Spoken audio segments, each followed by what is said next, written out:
नमस्कार, capital TV Bihar के special कार्यक्रम चुनावी चौसर में आपका स्वागत है और मैं आपके साथ वंदना।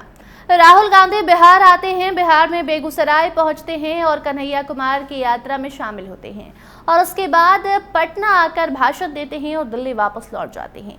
और उसके बाद अब सवाल उठ रहे हैं कि क्या कन्हैया कुमार की यात्रा में जिस तरीके से राहुल गांधी शामिल होते हैं और उसके बाद क्या बारी पप्पू यादव की है, क्योंकि तेजस्वी को कन्हैया कुमार भी नहीं पसंद है और भाते तो पप्पू यादव भी नहीं है, लेकिन पप्पू यादव हमेशा से कांग्रेस के लिए बैटिंग करते आए हैं। ऐसे में क्या कन्हैया कुमार के बाद अब अगला नंबर पप्पू यादव का है? ऐसे मुद्दे पर हम करेंगे बात। खास बातचीत के लिए स्टूडियो में हमारे साथ मौजूद हैं हमारे सीनियर जर्नलिस्ट सरोज सर। बहुत बहुत स्वागत है सर आपका। जी धन्यवाद। सर, कन्हैया कुमार की यात्रा में राहुल गांधी का शामिल होना बहुत कुछ बताता है। वैसे भी कृष्ण कन्हैया मिलकर कांग्रेस को बिहार में मजबूती दिलाने का काम कर रहे हैं। ऐसे में अब राहुल गांधी क्या पप्पू यादव को लेकर भी कोई योजना बना रहे हैं? देखिए, जब जब राहुल गांधी आते हैं तब ये सवाल पूछा जाता है, जो सवाल आप पूछ रही हैं। पिछले 2 यात्राओं में भी पूछा गया था कि पप्पू यादव का क्या रोल है, राहुल गांधी उनसे क्यों नहीं मिलते हैं। लेकिन एक सवाल का जवाब आज कन्हैया से मुलाकात कर राहुल गांधी ने तो दे दिया कि हम जो हमारे साथ हैं, हमारे समर्थक हैं, जो कांग्रेस का हित चाहते हैं, उसको हम किसी दबाव में अलग नहीं कर सकते। तो कन्हैया कुमार के पदयात्रा में शामिल होकर उन्होंने पप्पू यादव को लेकर भी एक इशारा जरूर किया है आज कि अगर पप्पू यादव कांग्रेस के लिए आवाज उठा रहे, कांग्रेस के लिए मेहनत कर रहे हैं, भले वो तेजस्वी को पसंद ना करते हो, तेजस्वी को खूब सुनाते हैं, वो लालू यादव पर भी कई बार बड़ा बड़ा बयान दे जाते हैं, तो कहीं ये इस ओर इशारा तो नहीं था कि कन्हैया कुमार के बाद अब अगली बारी, अगला नंबर पप्पू यादव? लोग यही चर्चा कर रहे हैं। आप कांग्रेस ऑफिस में भी चले जाइए, पॉलिटिकल कॉरिडोर में भी चल जाइए कि क्या पप्पू यादव मेन स्ट्रीम में आने वाले हैं, कांग्रेस के मेन स्ट्रीम में, जो वो कांग्रेस के लिए बैटिंग करते हैं, उनके उम्मीदवारों के लिए प्रचार करते हैं और कांग्रेस की बात करते हैं। तो क्या राहुल गांधी पप्पू यादव के किसी कार्यक्रम में शामिल हो जाएंगे? क्या निकट भविष्य में पप्पू यादव कोई कार्यक्रम कर रहे हैं बड़ा, जिसमें राहुल गांधी को न्योता देंगे? देखिए, अभी राहुल गांधी की जो यात्राएँ हुई है वो कांग्रेस के फोरम पर नहीं हुई है, ये इसको ध्यान रखिए आप। तो पप्पू यादव भी अगर कोई गैर राजनीतिक रैली करते हैं या फिर कोई सेमिनार या संगोष्ठी करते हैं या किसी जात बिरादरी को लेकर कोई सम्मेलन करते हैं, तो हो सकता है कि राहुल गांधी उसमें शिरकत करें। अब ये कोई बड़ी बात नहीं है। जी, पहले से ही तेजस्वी कॉम्प्रोमाइज कर रहे हैं कन्हैया कुमार को लेकर, तो क्या जब बात पप्पू यादव की आएगी तो तेजस्वी बात मानेंगे राहुल गांधी की, या फिर किसको साइड करेंगे? नहीं, सबसे बड़ा संकट वंदना जी यही है कि अगर कन्हैया के बाद पप्पू यादव भी कांग्रेस के फ्रेम में आ गए राहुल गांधी के साथ, तब तेजस्वी यादव का रोल क्या होगा, उनका अप्रोच क्या होगा। क्योंकि ये दोनों ऐसे एलिमेंट हैं जिसको तेजस्वी यादव एक क्षण भी देखना स्वीकार नहीं है। पूर्णिया और रुपौली का चुनाव इसका उदाहरण है। और अगर राहुल गांधी अगर यू टर्न लेते हैं, पप्पू यादव को भी साथ लेते हैं, तो इसका सीधा असर महागठबंधन में आरजेडी और कांग्रेस के रिश्तों पर पड़ना तय मानिए।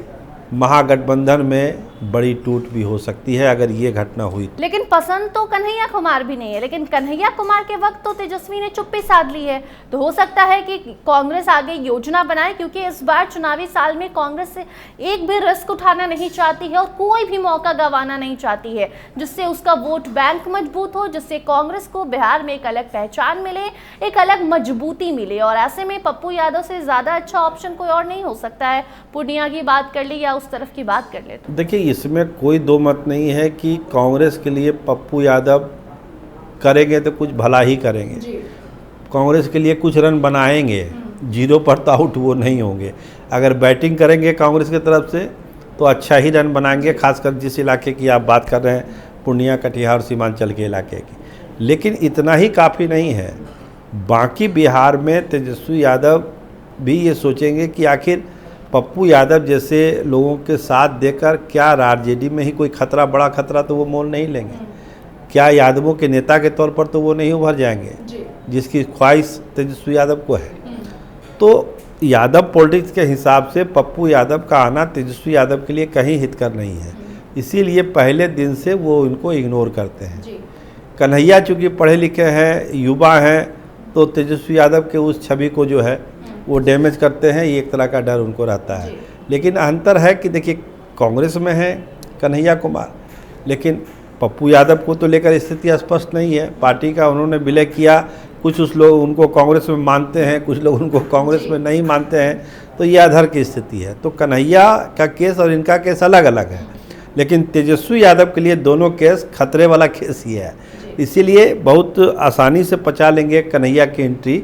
आज तो हुआ ही है सारा, हम लोग को थोड़ा इंतज़ार करना चाहिए कि क्या अप्रोच इसमें रहता है तेजस्वी यादव का।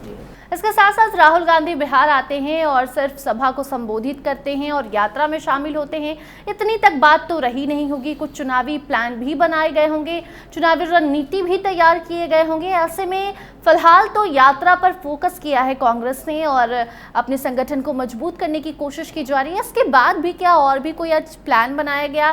क्या कोई चौपाल गांव में लगाया जाएगा, गांव के लोगों को एकत्रित किया जाएगा, बताया जाएगा कि कांग्रेस क्यों उनके लिए सही है? एकदम सही कहा आपने, गांव गांव चौपाल। कांग्रेस का एक नया कार्यक्रम आ रहा है, गांव गांव चौपाल लगेगी। उसमें कांग्रेस की नीतियों को, कैसे केंद्र सरकार गरीबों का हक मांग रही है, किसानों का हक जो है खा रही है, ये सब तमाम चीज़ों को उनको कन्विंस किया जाएगा। कैसे देश का माहौल बीजेपी खराब कर रही है, तो गांव गांव चौपाल लगाकर बिहार में कांग्रेस को एक बार फिर से जिंदा करने का एक टास्क जो है राहुल गांधी ने आज दिया है बिहार में, जो सदाकत आश्रम में उनका कार्यक्रम हुआ, और ये कार्यक्रम भी बहुत जल्द शुरू होने वाला है। इसके अलावा जो सब सभाओं में वो दलितों पिछड़ों को जोड़ने की जो बात करते हैं उस पर भी फोकस है।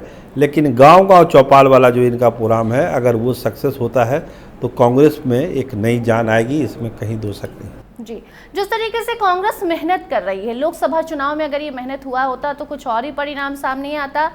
लोकसभा चुनाव के दौरान तेजस्वी ने अकेले ही सारा मोर्चा संभाला था महागठबंधन का। यही तो बात आज राहुल गांधी ने कही कि गलती हो गई है, कांग्रेस को जितना एफर्ट करना चाहिए था वो प्रयास कांग्रेस ने नहीं किया। इसको तो स्वीकार किया आज राहुल गांधी ने, यही तो बड़ी बात है आज की सभा की, यही सबसे बड़ी बात है। तो जिस तरीके का बदलाव कांग्रेस में देखने को मिल रहा है, अपनी गलतियां राहुल गांधी मान रहे हैं, दलितों की बात कर रहे हैं, लगातार बिहार आ रहे हैं, संगठन को मजबूत करने की कोशिश की जा रही है, इसका परिणाम आने वाले दिनों में देखने को मिलेगा। क्या आपको लगता है जब सीट बंटवारा होगा तो कांग्रेस जो सीट चाहेगी उस सीट पर दावा ठोक पाएगी?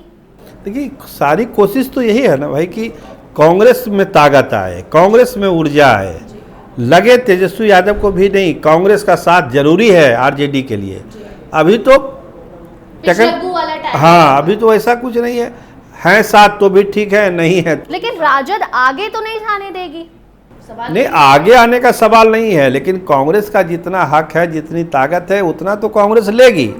गांव गांव चौपाल और इस तरह की सभाएं, अति पिछड़ों को साथ करना, दलितों को साथ करना, मुसलमानों को साथ करना, ये कांग्रेस की ताकत को बढ़ाएगा। जिस तरह से कांग्रेस एक्टिव हो रही है, तो उसका जो रिजल्ट जो है आपको सीट शेयरिंग में दिखेगा। जब निगोशिएशन टेबल पर लोग बैठेंगे, आपको लगेगा कि कांग्रेस ज़्यादा ले रही है जितनी उसकी क्षमता है, चूँकि ज़मीन पर वो अपनी ताकत दिखाएगी आरजेडी को। जी, बहुत बहुत धन्यवाद सर आपका। जी, बहुत धन्यवाद। तो देखिए, जो भी दर्शक देख रहे हैं, आपको बता दें कि राहुल गांधी लगातार बिहार आ रहे हैं और सिर्फ राहुल गांधी ही नहीं, आने वाले समय में प्रियंका गांधी भी बिहार आने वाली हैं, उसकी जानकारी भी आप तक हम जरूर पहुंचाएंगे। फिलहाल जो खबर है ये है कि कन्हैया कुमार की यात्रा में राहुल गांधी शामिल होते हैं, उसके बाद पटना वापस आते हैं बेगूसराय से और यहाँ पर भी संबोधित करते हैं सभा को और उसमें दलितों पर फोकस करते हैं, अपनी गलती स्वीकारते हैं और गठबंधन को आगे और भी मजबूत करने का वादा करके वापस दिल्ली जा चुके हैं। बाकी अब आने वाले वक्त में मालूम चलेगा कि इसका परिणाम क्या होता है। सीट शेयरिंग में जो कांग्रेस चाहती है वो लालू प्रसाद यादव और तेजस्वी मिलकर उन्हें देते हैं या नहीं देते हैं, या पिछलग्गू बनाकर ही रख देते हैं, ये तो वक्त बताएगा। फिलहाल इन मुद्दों पर आप अपनी राय जरूर बताइए। अन्य अपडेट्स के लिए बने रहिए कैपिटल टीवी बिहार के साथ। धन्यवाद।